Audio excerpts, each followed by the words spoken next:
Pada kesempatan kali ini akan membahas mengenai teori dualitas. Teori dualitas masih ada kaitannya dengan metode simplex. Konsep dualitas di latar belakangi teori bahwa setiap permasalahan program linier mempunyai suatu bentuk program linier lain yang saling berkaitan. Bentuk lainnya tersebut disebut dengan dual. Sedangkan model program linier yang semula disebut dengan bentuk primal.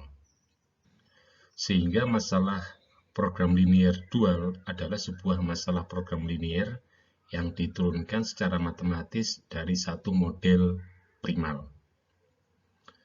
Dan solusi pada permasalahan semula, yaitu bentuk primal, juga mempunyai solusi pada permasalahan bentuk dualnya. Bentuk program linier yang telah kita pelajari pada sesi sebelumnya itu merupakan bentuk primal.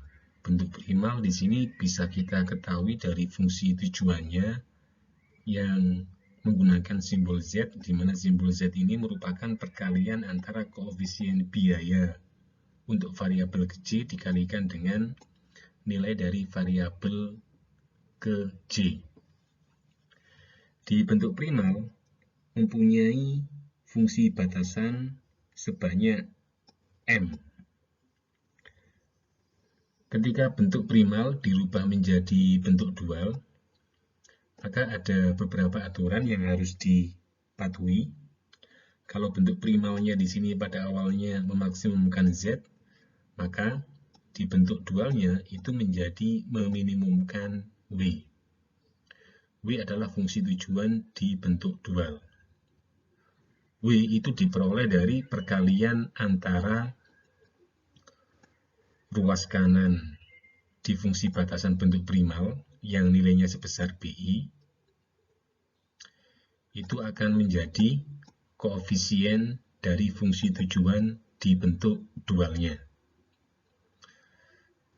Dan di bentuk dual, variabel keputusannya itu menggunakan simbol YI. I itu adalah indeks variabel di bentuk dual. I kalau di bentuk primal itu menunjukkan banyaknya fungsi batasan. Sedangkan untuk menyusun fungsi batasan di bentuk dual, itu ruas kanannya nilainya sama dengan koefisien di fungsi tujuan di bentuk primalnya. Sedangkan koefisien dari variabel keputusan di fungsi batasan nantinya bisa tetap menggunakan koefisien untuk variabel fungsi batasan yang ada di bentuk primalnya. Dan kalau untuk permasalahan primal yang fungsi tujuannya memaksimumkan Z, maka di fungsi batasan di masalah dualnya, fungsi batasannya ruas kirinya itu menggunakan tanda lebih besar sama dengan ruas kanannya. Dan yang terakhir, ketika di bentuk dual, variabel Y-nya nilainya tidak dibatasi. Artinya tidak dibatasi, nilai dari variabel Y itu berkisar antara negatif tidak terhingga sampai dengan positif tidak terhingga. Jika masalah primalnya memiliki fungsi tujuan meminimumkan Z, cara merubah menjadi bentuk dualnya. Bentuk dualnya berarti di sini fungsi tujuannya memaksimumkan W-nya.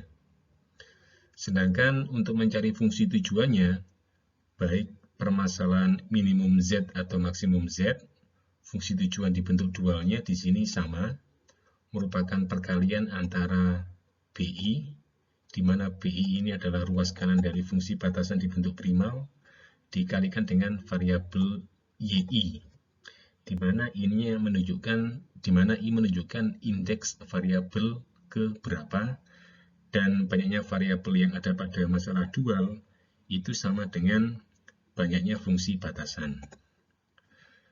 Terus kemudian untuk menyusun fungsi batasan di bentuk dual, caranya juga sama dengan yang saya jelaskan di slide sebelumnya tadi. di mana ruas kanannya menggunakan koefisien dari fungsi tujuan di bentuk primal, sedangkan koefisien dari variabel y-nya di fungsi batasan tetap menggunakan koefisien variabel yang digunakan di fungsi batasan bentuk primal. Yang membedakan, kalau masalah primalnya di sini meminimumkan, maka di fungsi batasan bentuk dualnya, ruas kirinya menggunakan tanda lebih kecil sama dengan ruas kanannya. Dan yang terakhir, ketika menggunakan bentuk dual, nilai dari variabel y-nya tidak dibatasi. Berikut merupakan aturan yang digunakan ketika akan merubah bentuk primal menjadi bentuk dual. Untuk lebih jelasnya, nanti kita bisa masuk ke contoh soal.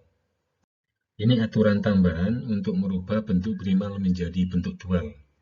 Untuk lebih jelasnya, nanti kita akan masuk ke contoh soal. Masalah dual diperoleh secara simetris dari masalah primal.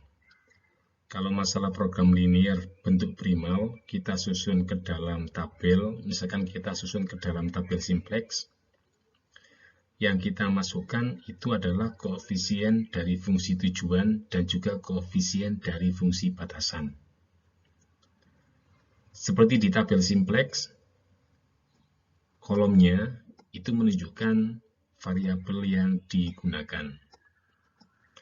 Selanjutnya, di tabel simplex itu ada baris fungsi tujuan. Yang dimasukkan di baris fungsi tujuan itu adalah CJ atau koefisien biaya dari setiap variabel yang ada di fungsi tujuan. Selanjutnya, yang kita masukkan di baris di bawahnya fungsi tujuan itu ada fungsi batasan. Kalau misalkan di bentuk primal ada sebanyak M fungsi batasan,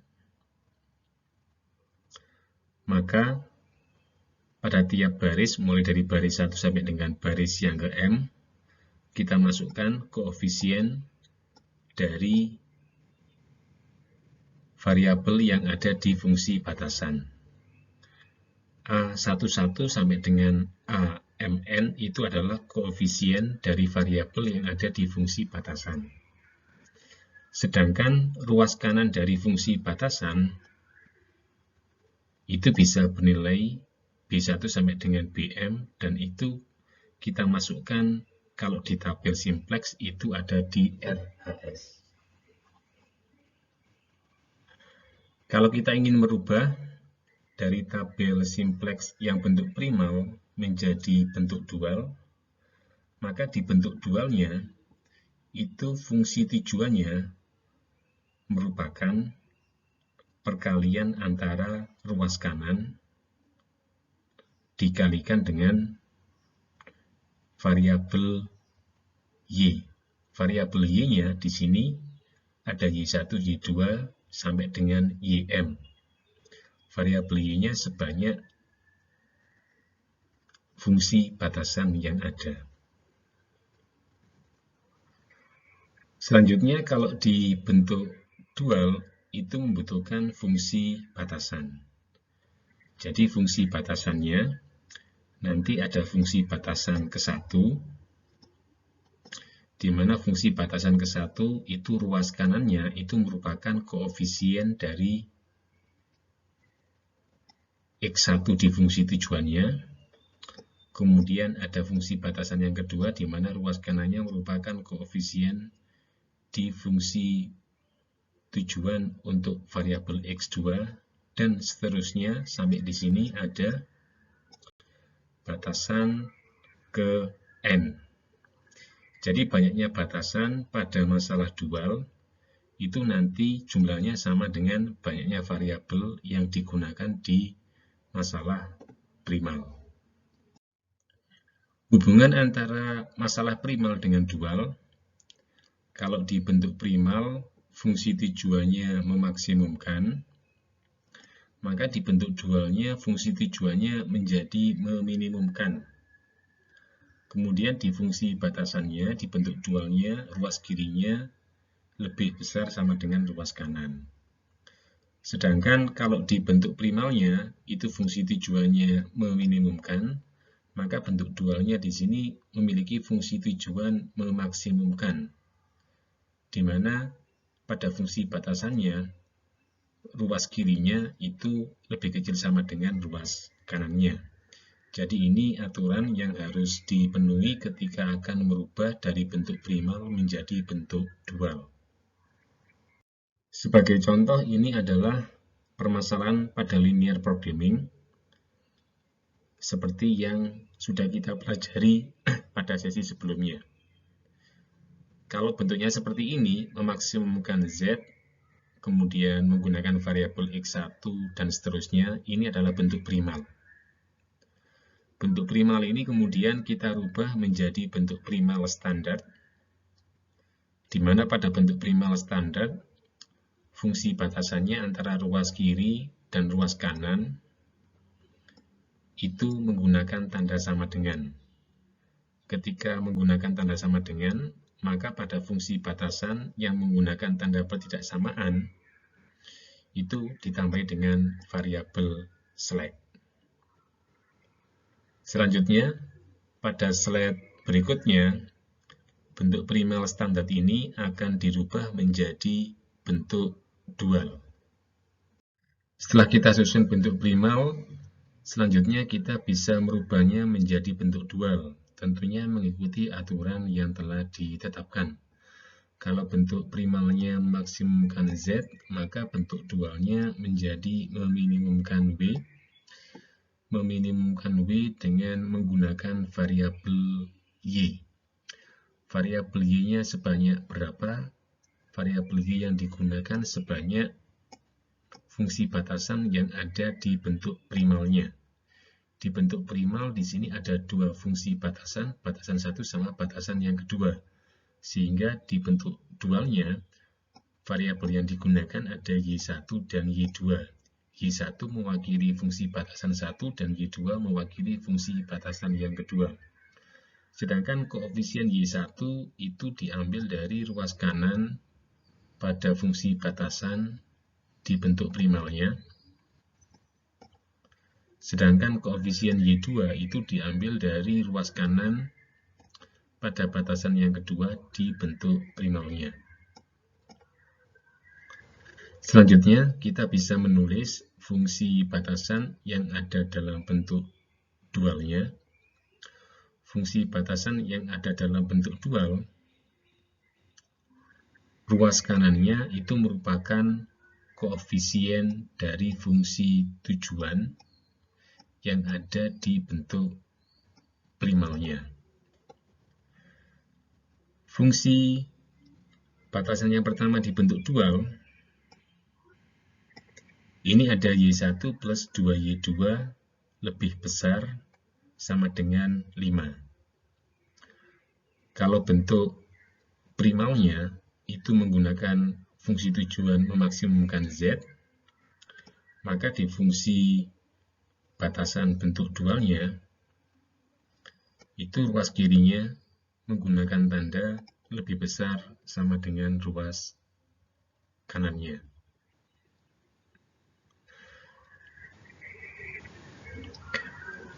Untuk fungsi batasan yang pertama ini, Y1 plus 2Y2 lebih besar sama dengan 5.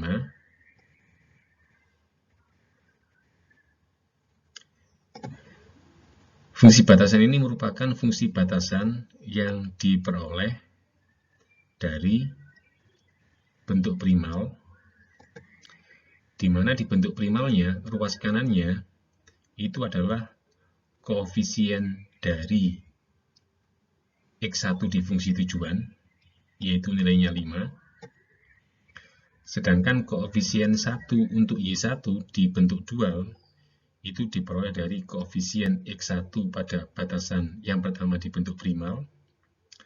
Sedangkan koefisien 2 untuk Y2 di bentuk dual, itu diperoleh dari koefisien X1 pada batasan yang kedua, yang nilainya sebesar 2. Oke.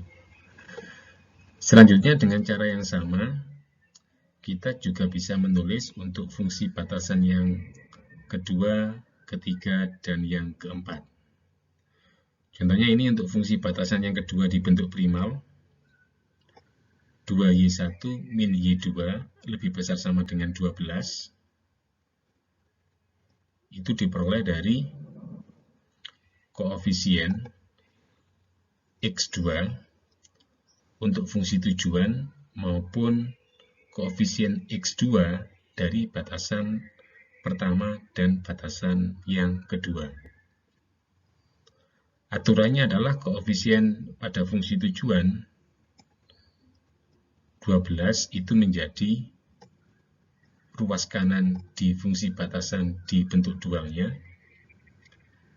dan koefisien x2 di batasan yang pertama itu menjadi koefisien y1-nya, dan koefisien x2-nya di batasan yang kedua itu menjadi koefisien y2-nya di batasan yang kedua ini.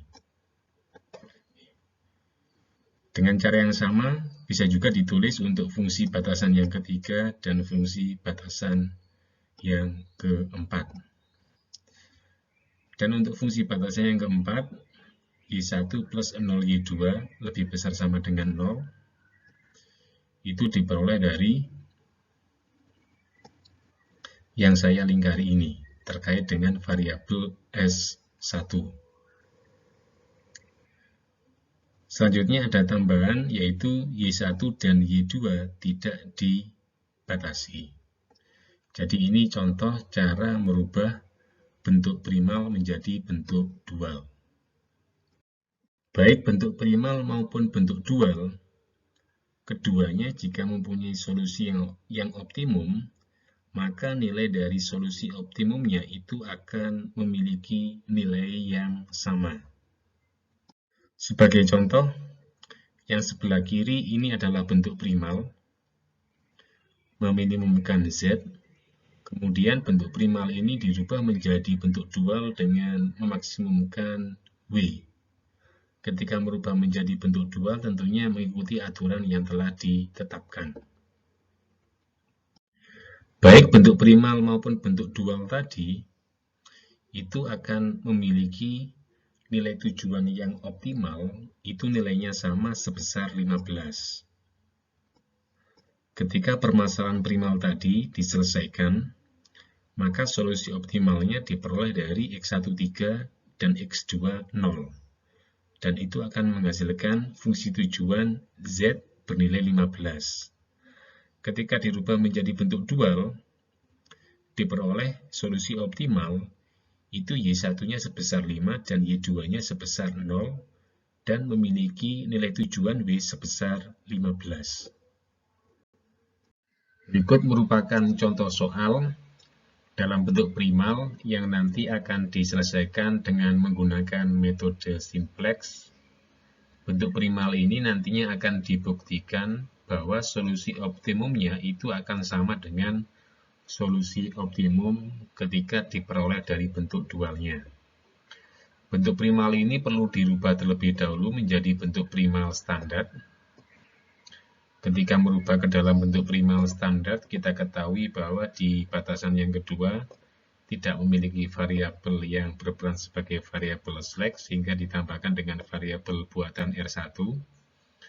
Ketika menambahkan variabel buatan R1, dan di sini akan diselesaikan dengan menggunakan metode Big M, maka pada fungsi tujuannya, variabel buatan R1 tadi juga perlu dikasih dengan koefisien M. Setelah diselesaikan dengan menggunakan metode simplex, solusi optimumnya itu diperoleh pada iterasi yang ketiga, dan pada iterasi yang ketiga ini diperoleh nilai Z-nya itu 54/5, dengan nilai X1 5/5 dan X2 2/5.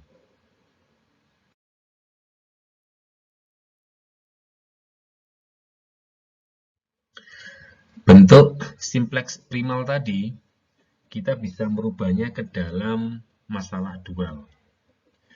Pada bentuk simplex primal, ada baris fungsi tujuan.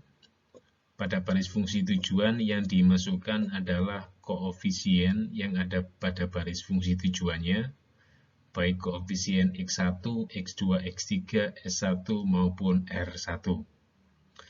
Kemudian di bentuk primal tadi, di sini memiliki dua batasan, batasan 1 dan juga batasan 2. Dan tiap-tiap batasan ini memiliki nilai ruas kanan sebesar 10 untuk batasan yang pertama dan 8 untuk batasan yang kedua. Dan tiap-tiap batasan ketika dituliskan di tabel simplex, yang dituliskan adalah koefisien dari variabel yang ada pada fungsi batasan. Selanjutnya kita bisa merubah bentuk tabel simplex primal ini menjadi formulasi masalah dual. Untuk masalah dual, pertama kita menentukan ada berapa variabel yang digunakan dalam masalah dual. Pada masalah dual, variabel yang digunakan itu ada sebanyak 2, yaitu Y1 dan Y2, sama dengan banyaknya batasan yang ada pada bentuk primalnya. Sedangkan fungsi tujuannya di bentuk dualnya itu adalah fungsi tujuan yang disimbolkan dengan W. Yang menjadi koefisien di fungsi tujuannya itu adalah ruas kanan dari bentuk primalnya.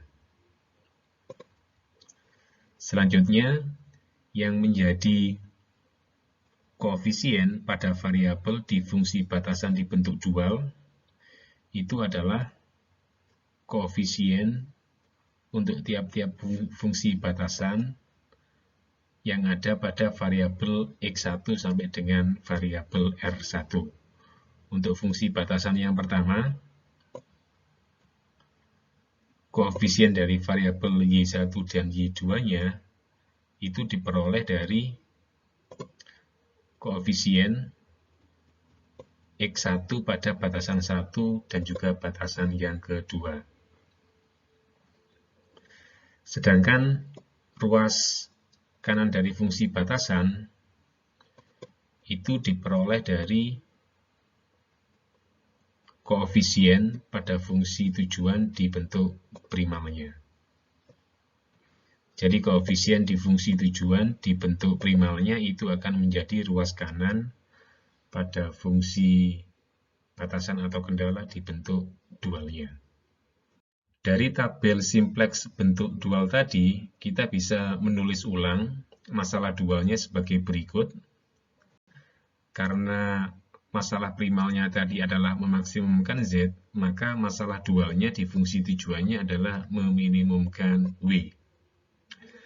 Karena masalah primalnya tadi merupakan memaksimumkan Z, maka tanda di fungsi batasan di bentuk dualnya itu ruas kirinya menggunakan tanda lebih besar sama dengan ruas kanannya. Selanjutnya ada tambahan constraint Y1 dan Y2 tidak dibatasi. Cuma di sini Y1 yang nilainya tidak dibatasi itu gugur karena ada batasan sebelumnya yang menyatakan bahwa Y1 itu lebih besar sama dengan 0. Dan selanjutnya ada juga batasan yang menyatakan Y2 lebih besar sama dengan min M. Artinya Y2 lebih besar sama dengan min M itu artinya sama juga nilai dari Y2 itu tidak dibatasi.